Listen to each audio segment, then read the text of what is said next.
अस्सलाम वालेकुम। हाँ जी, की हाल चाल ने सज्जनों बेलियो मित्रों।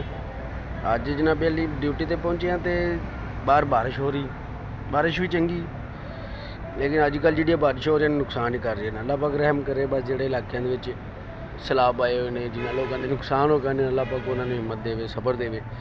तो ड्यूटी ते पहुंचे हैं सरकार, बारिश ने इंज बनाया जिवें रात होंगी।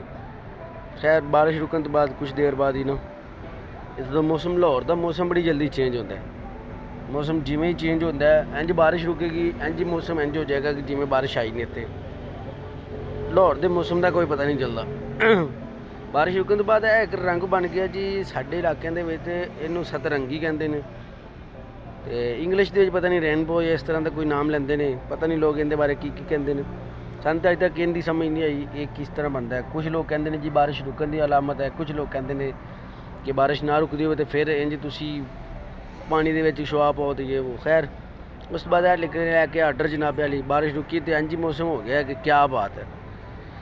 बारिश रुकन तो बाद जनाब आर्डर लैके गए हैं, कस्टमर का आर्डर देना सी। शूटर गए हैं सरकार, गड्डियां के कोलों लंघद्या लगांद्या बचद्या बचंद्या आदि मंजिल मकसूद वाली साइड पर जा रहे हैं। एक जगह तो रेत पई है, सोसाइटी सोहनी, घर बन रहे हैं, कुछ बने हुए हैं, कुछ बन रहे हैं। तो सोसाइटी बड़ी सोहनी बनाई लेक सिटी वाले ने, सिक्योरिटी भी चंगी इन्हों की। उस तो बाद इन्हों के गार्ड शार्ड जिन्हें भी ने सारे कोपरेटिव है, अच्छे बंदे ने। सोसाइटी जी इन्हों की है बड़ी प्यारी, बड़ी है पार्क, बड़ी मज़े की। इतने बच्चे खेलते भी हैं। इतने एक दिन मैं तो वेखा योगा भी कर रहे हैं लोग, वर्जिशां खेलना। ये तो वॉकशॉप हो रही है, बड़े बड़े घर बने हुए हैं, सोहने घर माशाल्लाह बने हुए हैं। अल्लाह इन्हों के नसीबां करे। लंघद्या लगांद्या सरकार आर्डर करके वापसी का मूँह फेरिया, भजा रखिया स्कूटर उतों। गड्डियां के कोलों बचदे बचांदे, वड्डियां वड्डियां गड्डियां ने, थोड़ा जिहा भी किते लग गया ना तो सारा कुछ दरम बरम हो जाना है। जिन्नी गड्डी की खराश के पैसे ने इन्ने तो साढ़े कोल साल भी नहीं इकट्ठे होंगे। गाडा कोल वापस निकले हैं और स्कूल सामने उनकी बिल्डिंग वेखते हैं, अगों एक भाईया आ रहा है। इन्हें दिने भी लाइटां बालियां हुई, सानू राती नहीं बालन टाइम मिलता, इन्हें दिने बाली हुई। साढ़े कोल तो बिजली ना राती होंगी तो ना दिने, इन्हें गड्डी दी भी लाइटां फ्री बालियां होई, घरां दियां भी। खैर वापसी नूं रस्ता छिक चुक्या।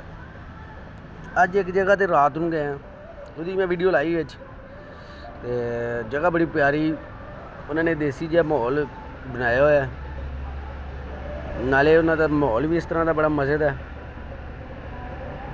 खैर लंघद्या लगांद्या गार्डां के कोलों तो इन्हों के बैरीयर क्रॉस किया। तो एक यार दोस्त बेली आ रहे हैं। रात वाली वीडियो पहले तो दस दी है, उनकी जगह बड़ी प्यारी है। मेरा बड़ा दिल करता सी कि मैं उत्थे ही रवां, ज़्यादा टाइम गुजारा, पर तुहानूं पता है गरीब बंदा तो बस वेख ही सकता, इवें दी जगह तो खा नहीं सकता। वो जगह जनाब बड़ी प्यारी जगह, लोकेशन भी बड़ी मज़े की है।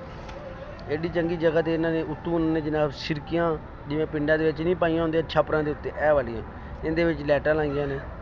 बड़ा प्यारा माहौल, इहदे सामने बिल्कुल रिंग रोड गुजर रहा है, उनकी भी लोकेशन बड़ी प्यारी है।